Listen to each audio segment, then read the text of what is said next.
உள்ளத்தில் நல்ல உள்ளம் உறங்காதென்பது வல்லவன் வகுத்ததடா கர்ணா. இடுப்போடு இது ஒழிய வேலை ஒழிய மாட்டேங்குதே. இன்னும் இவ்ளோ பெரிய ஹால் பேலன்ஸ் இருக்கா? ஐயோ.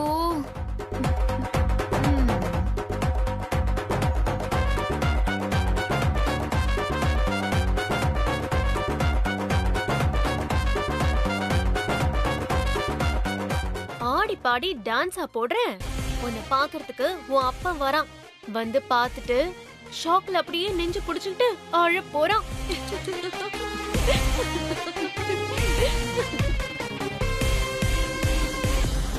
இவ இங்க ராணி மாதிரி வாழறதா அவ வீட்டுக்கு போன் பண்ணி அளந்திருப்பா.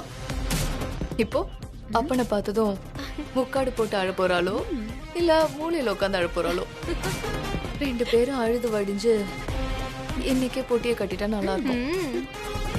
அடடா, எங்க அந்த ஆளை இன்னும் காணோம்? இவ வேலையெல்லாம் முடிக்கிறதுக்குள்ள அவர் வரணுமே. அப்பதானே இந்த கண்கொள்ளா காட்சி அவர் பார்க்க முடியும்.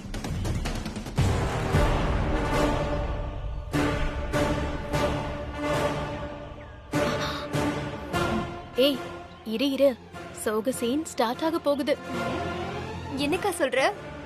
அங்க பாரு.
உடம்பில் வழிந்தோடும் உதிரம் உனை கேட்கும்.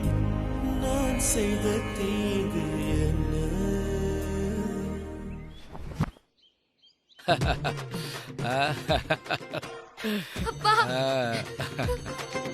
இருமா இருமா இருமா ஹாசினி, உன்னை இப்படி பார்த்த உடனே விடுகதையா பாட்டை போட்டு அப்படியே கட்டி பிடிச்சு ஃபீல் பண்ணுவேன்னு பாத்தியா? அதெல்லாம் செய்ய மாட்டேன். அப்பா, உன்னை இப்படி பாக்குறதுக்கு எனக்கு எவ்வளவு சந்தோஷமா இருக்கு தெரியுமாமா?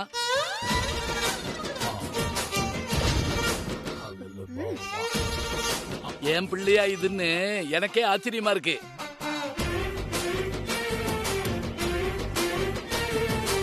அங்க துருதுருன்னு வீட்டுல விளையாடிக்கிட்டு இருந்த பொண்ணு இங்க வந்து பொறுப்பா மாறிட்டியே.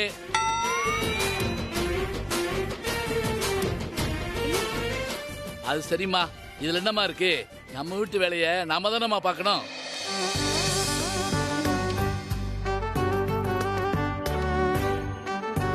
போற இடத்துல கஷ்ட நஷ்டம் பார்க்காம வேலையை இழுத்து போட்டு செய்ய பார்த்தா தான் மருமகளுக்கு மதிப்பு. நீ இப்படி இல்லைன்னா தான் நான் கவலைப்பட்டிருப்பேன்.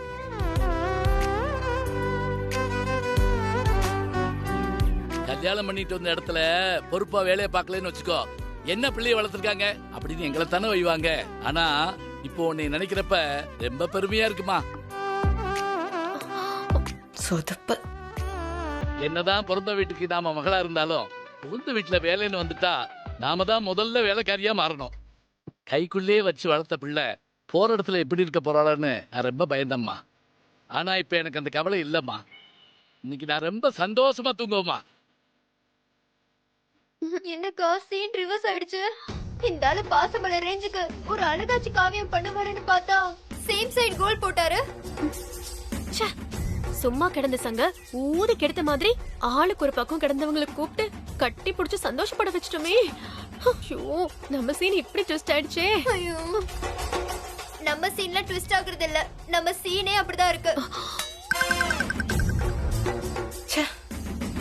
இந்த கேடு கெட்ட குடும்பத்தை எவ்வளவு கேவலப்படுத்தினாலும் ஒன்றும் நடக்கிறது இல்லையே, என்ன பண்ணலாம்? இந்தாம்மா பங்களா தும்பா பொரியல் பண்ணி சாப்பிடு. ஆ, சரி வாங்கப்பா, வந்து உட்காருங்க. ஆ.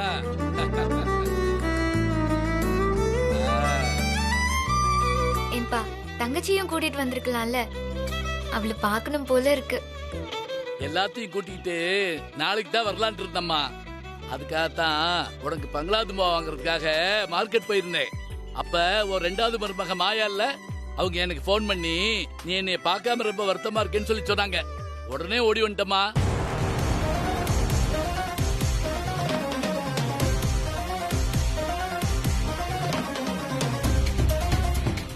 ஓ, இது உங்க வேலை தானா? என்ன இந்த நிலைமையில எங்க அப்பா பார்க்கணுங்கிறது தான் உங்க ஆசையா? மாயா, இங்க வா.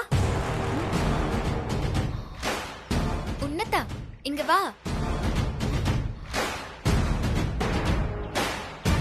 மாயா, இப்ப எதுவும் பிரச்சனை வேண்டாம், நீ போ போ.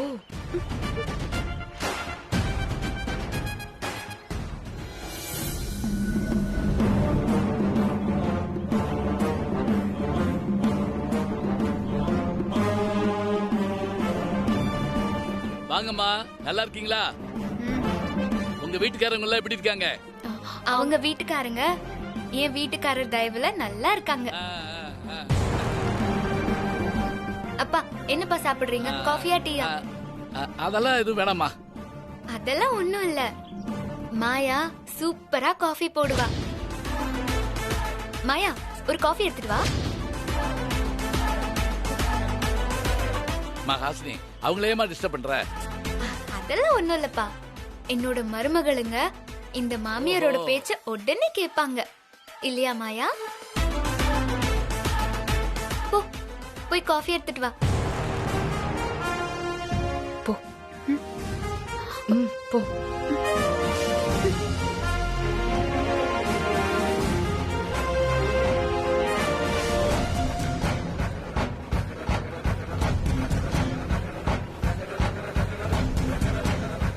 மா, காபின்னு சொன்ன உடனே எனக்கு ஒரு காமெடி ஞாபகம் வருதுமா. என்னப்பா? ஒரு ஹவுஸ் ஒய்ஃப் மனைவி ஆம்புலன்ஸ் போன் பண்ணாங்களா, என்னன்னு கேட்டுருக்காங்க. என் புடவையில காப்பி குட்டிட்டு இருக்காங்க. புடவையில காப்பி விட்டுறதுக்கு எங்களுக்கு கூப்பிடுறீங்க? அதை என் கணவன் பார்த்து சிரிச்சுட்டா இருந்தாங்களா?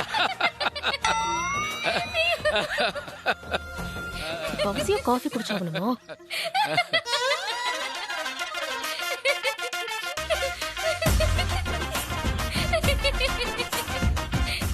அவங்க ஏன் சிரிக்க மாட்டேங்கிறாங்க? இவங்களுக்கு கொஞ்சம் ஹியூமர் சென்ஸ் கம்மிப்பா. எங்களுக்கு மொக்க காமெடி அடிச்சிட்டு 2 பேரும் சிரிச்சிட்டு எங்களை சொல்றீங்களா? ஃபுல்லா எக்ஸ்பிளைன் பண்ணாதான் சிரிப்பாங்க. அப்படியா? ஏய் ஹாசினி, என்கிட்டயா வேலை வாங்குற? உன்ன ஐயோ, எனக்கே நான் காஃபி போட்டதில்ல. இவ அப்பனுக்காக என்ன காஃபி போட வச்சிட்டாளே. இருடி இரு, எனக்கு ஆர்டர் போடுற, நான் காஃபி போட்டா நல்லா இருக்குமா? இருடி, என்னோட காஃபி எப்படி இருக்கும்னு இப்ப காட்டுறேன்.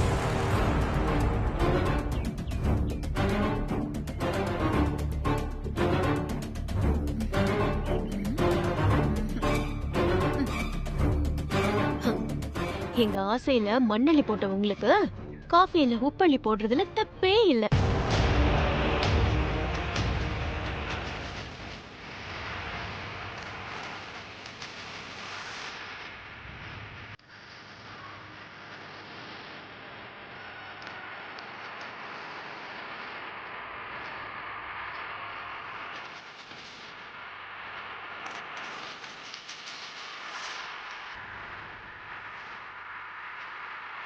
காஃபி. நன்றிமா.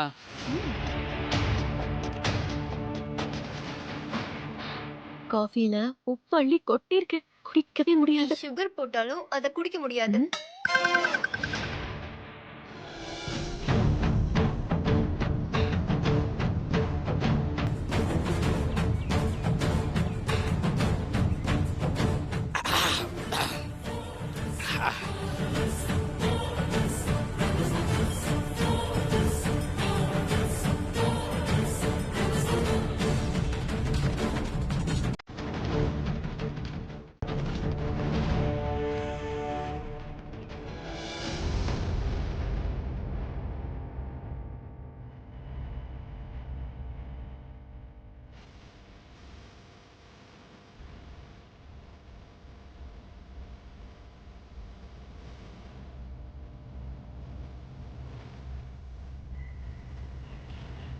காப்பி தானே?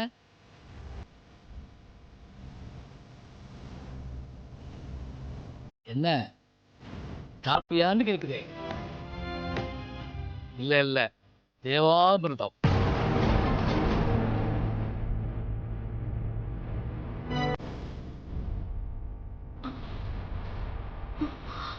உப்பு போட்டேன்.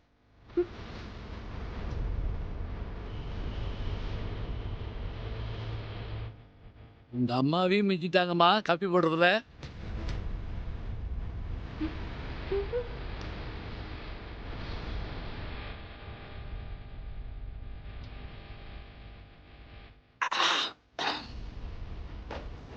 ரொம்ப நன்றிம்மா. இன்னொரு கப் காஃபி. போதும்மா. இதே இந்த டேஸ்டே வீடு வரைக்கும் நாக்குல கறிக்கும்மா. அதாவது இனிக்கும் இனிக்கும்மா. அம்மா, எப்படியும் உன்னை பார்த்ததுல சந்தோஷம். அப்புறம் பங்களா தும்பாவை நல்லா சாப்பிடு, சரியா? சரிப்பா.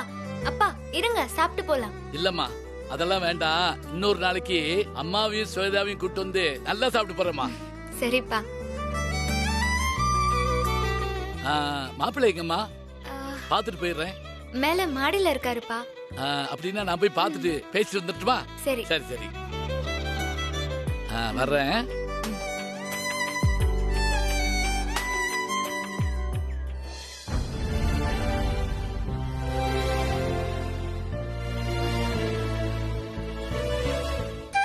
மாப்பிள்ள உட்காருங்க. பரவாயில்லைங்க, இருக்கட்டும்.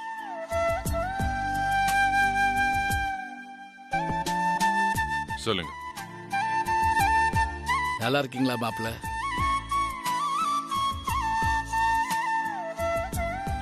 அன்னைக்கு மண்டபத்தில் நடந்ததெல்லாம் புயல் அடிச்சு ஓஞ்ச மாதிரி இருக்கு.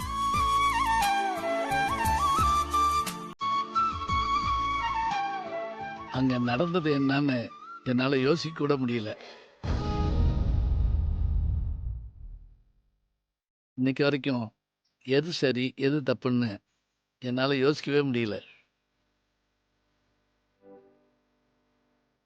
யாரு பக்கம் நியாயம் இருக்குன்னு இன்னைக்கு வரைக்கும் குழப்பமா தான் இருக்கு.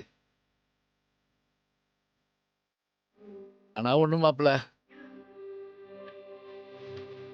என் பொண்ணு அடுத்தவங்க பொருளுக்கு ஆசைப்பட்டதே இல்லை. தனக்கு சொந்தமில்லாத எதையும் தொட்டு கூட பார்க்க மாட்டான்.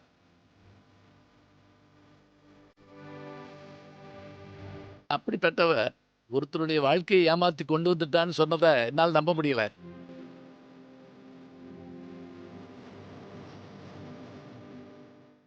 துடுக்குத்தனமா பேசுவா, விளையாட்டு பிள்ளையா இருப்பா. ஆனா ஒரு நாள் கூட அவ முகத்துல கள்ளத்தனத்தை நான் பார்த்ததில்ல மாப்பிள்ள.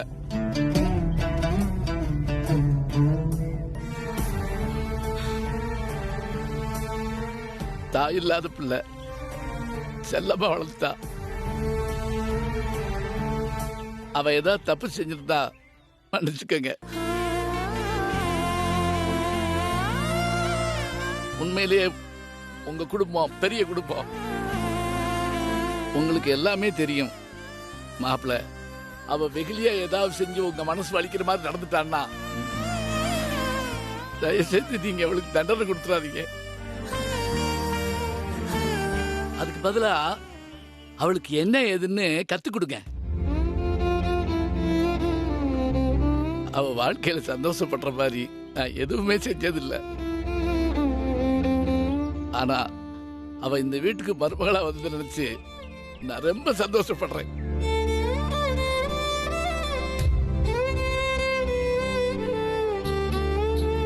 நீங்க அவளை நல்லபடியா பாத்துக்கிடுவீங்கிற நம்பிக்கை எனக்கு இருக்கு.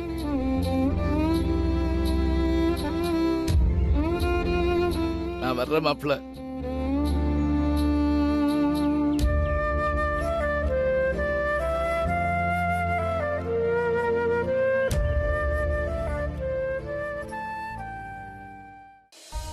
ஹாசினி, அப்பா. நான் மாப்பிள்ளைய பார்த்து பேசிட்டு வந்துட்டேம்மா. போயிட்டு வரட்டுமா? சரிப்பா.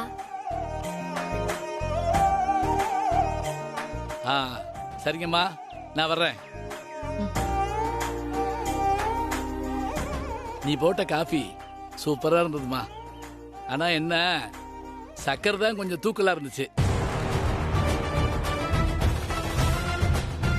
என்னைய மாதிரி பழைய வண்டிக்கெல்லாம் இவ்வளவு சக்கரை போட்டா என்ஜின் ஜாம் ஆயிரும்.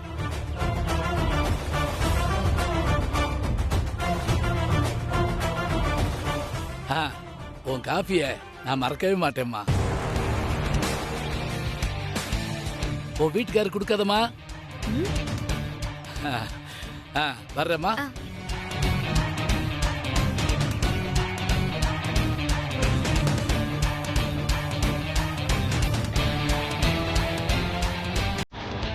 நான் ஒன்று சொல்கிறேன், நல்லா புரிஞ்சுக்கம்மா.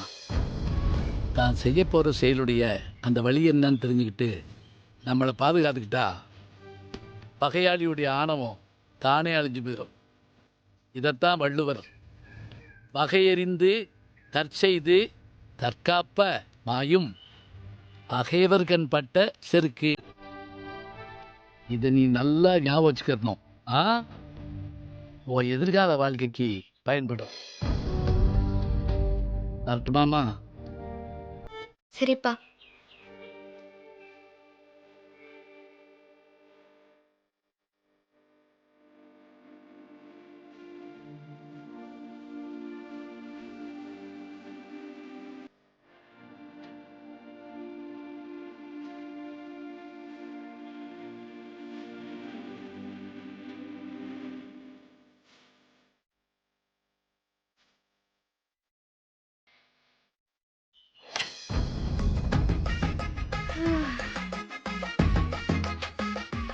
ஷபா, இவ்ளோ வேலை.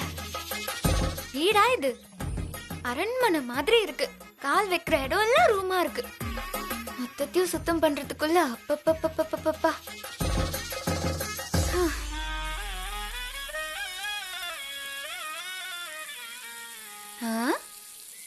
ஓ, சுவாமிகள் நீராடி கொண்டிருக்கிறாரோ? வேர்வை சிந்தி கஷ்டப்படுறது நானு, ஆனா சுகமா குளிக்கிறது அந்த ஹிட்லர். உழைக்கிறவங்க லோயர்ல, நோகாம சாப்பிடுறவங்க அப்பர்ல. இந்த ஏற்ற தாழ்வை இப்ப இந்த ஹாசினி உடைக்கிறேன். நான் பெட்ல தான் படுக்க போறேன்.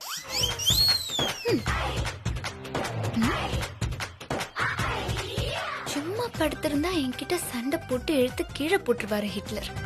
அதனால அசந்து தூங்குற மாதிரி நடிப்போம். அப்ப என்ன பண்றாரு நானும் பாக்குறேன். தூங்கு ஹாசினி. ஐயோ, வாத்தி கம்மிங்.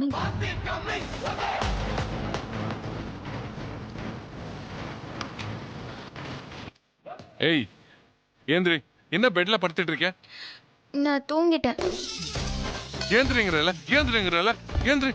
ஐய் ஐய் சுந்தரி ஏந்திரி.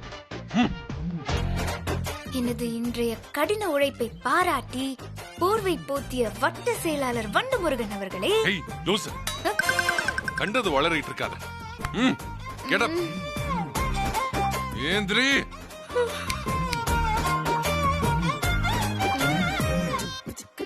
நீ எல்லாம் ராத்திரி பைத்தியமா?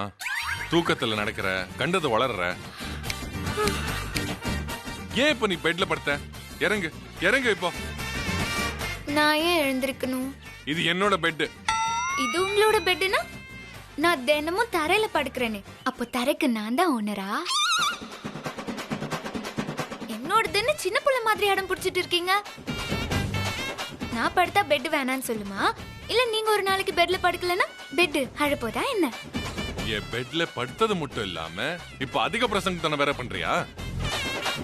இப்ப இறங்க போறியா இல்லையா? இறங்கு. கொஞ்சம் கூட உங்களுக்கு இறக்கமே இல்லையா? காலையில இருந்து நான் எவ்வளவு வேலை பார்த்துட்டேன். வீட்டு கூட்டினேன், ஒட்டடை அடிச்சேன், துணிய துவைச்சேன், நாய குளிப்பாட்டினேன். அப்பா, என் இடுப்பே உடைஞ்சு போச்சு. இவ்வளவு உடம்பு வலியோட கீழே படுத்தா அவ்வளவுதான், நான் ஹாஸ்பிட்டல் பெட்ல தான் கிடக்கணும். இன்னைக்கு ஒரே ஒரு நாள் இந்த பெட்ல படுத்துக்கிறேன். Good night. நல்ல வார்த்தையில சொன்னோம். ஐயோ ஐயோ, ஹிட்லர் என்ன கொல்ல